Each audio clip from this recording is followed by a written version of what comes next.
Chapter 4: Measurement, Assessment, and Ethical AI Application. Abstract. This chapter advances quiet excellence from a normative ethical framework into a measurable, accessible, and institutionally governable model suitable for doctoral research, public administration, and ethical AI oversight. It confronts a central dilemma in ethics and governance: how to evaluate embodied regulation, ethical presence, and lawful restraint without reducing them to coercive metrics or surveillance regimes. Integrating leadership assessment, organizational ethics, legal theory, and ethical AI governance, the chapter proposes a principled, multi-layered measurement architecture grounded in nonviolence, consent, and dignity.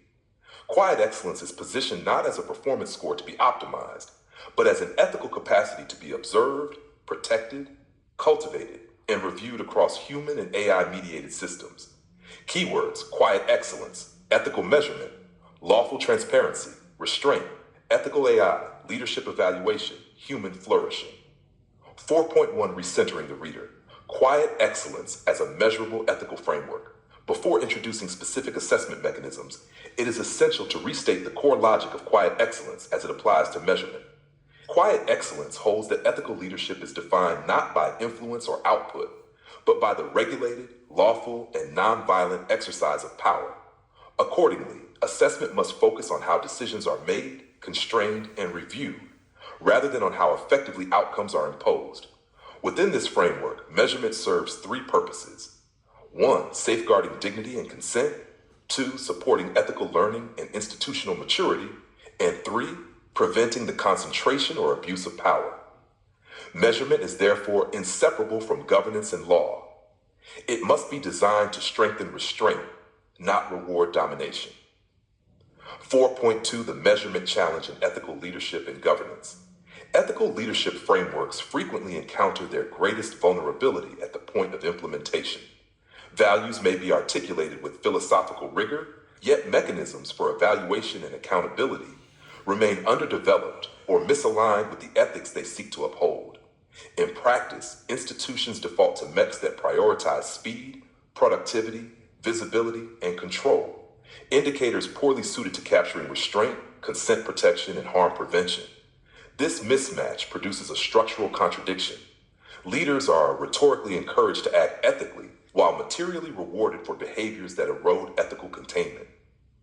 Quiet excellence addresses this contradiction by asserting that ethical leadership must be measurable, but only through methods that remain lawful, contextual, and non-coercive. Measurement is thus not a technical add-on, but a moral design problem. 4.3: Ethical risks of conventional metrics. Conventional leadership metrics privilege decisiveness, persuasion, and efficiency. While such indicators may correlate with short-term outcomes, they are ethically hazardous when detached from regulation and consent. Over-reliance on these metrics incentivizes performative authority, suppresses dissent, and normalizes coercive decision-making. From the perspective of quiet excellence, the primary failure of conventional metrics is ethical misalignment.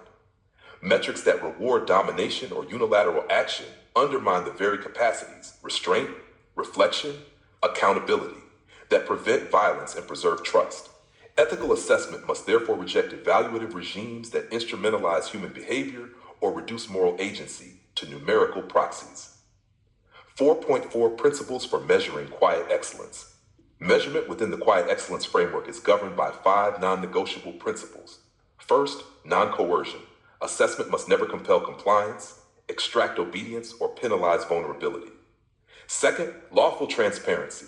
Criteria, procedures, and consequences must be explicit, reviewable, and aligned with legal standards. Third, context sensitivity. Indicators must be interpreted within cultural, institutional, and situational realities. Fourth, developmental orientation. Assessment must support ethical learning rather than ranking or shaming. Fifth, reversibility and review.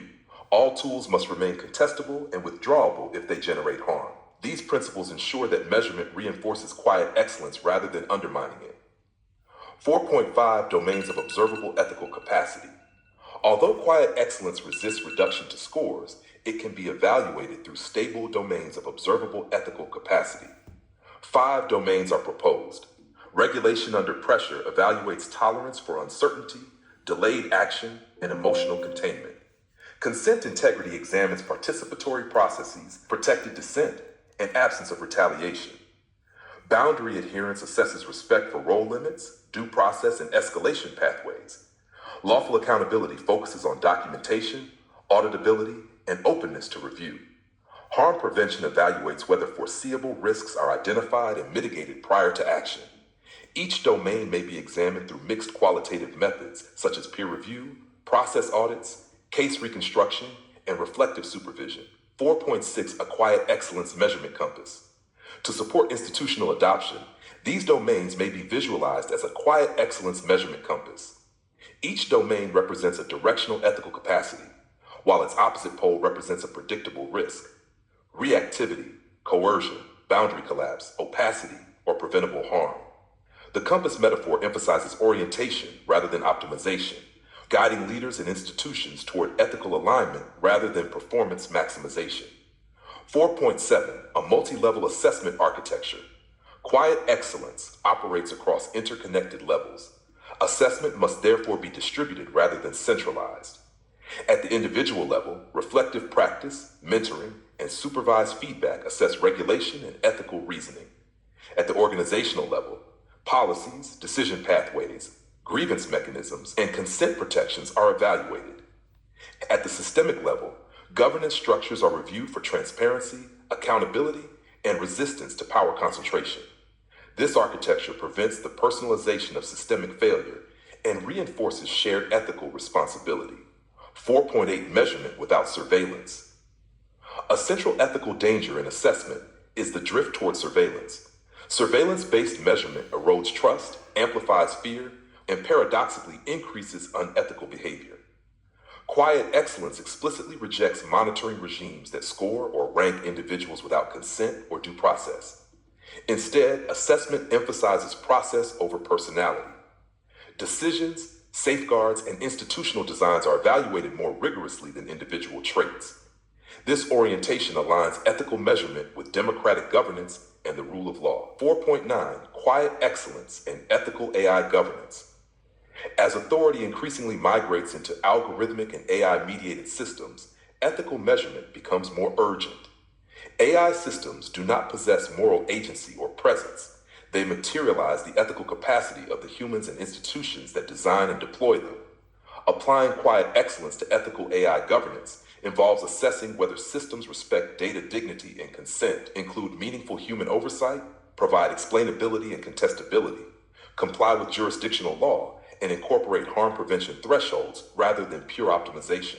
Measurement thus evaluates ethical responsibility expressed through systems, not machine intelligence itself. 4.10 Case analyses. Measuring restraint in AI-driven contexts. Public sector allocation system. Beyond accuracy, assessment examines whether individuals can challenge outcomes, whether deployment can be paused, and whether escalation pathways exist when harm emerges.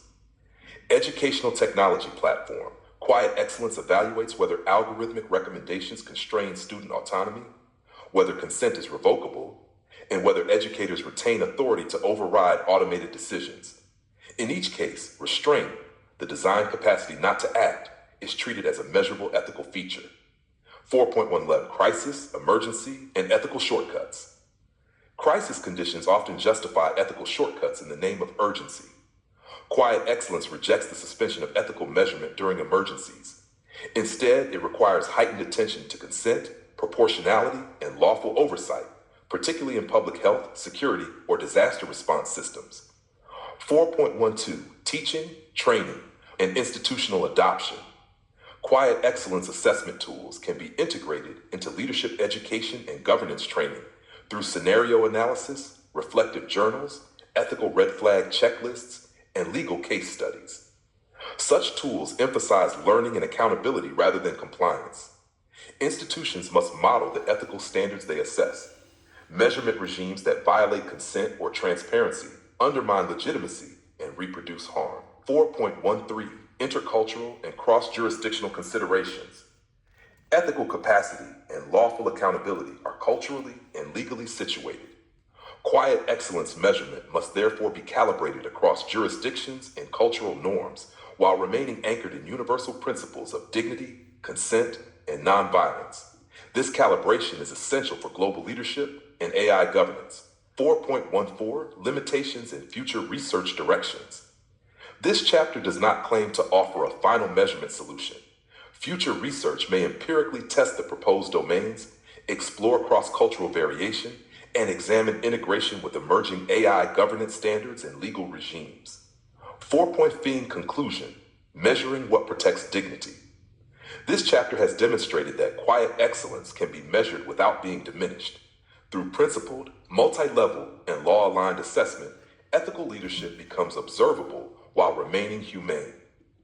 In extending quiet excellence into ethical measurement and AI governance, the framework completes its transition from moral vision to durable practice, protecting dignity, preventing harm, and guiding power toward lawful and life-sustaining ends.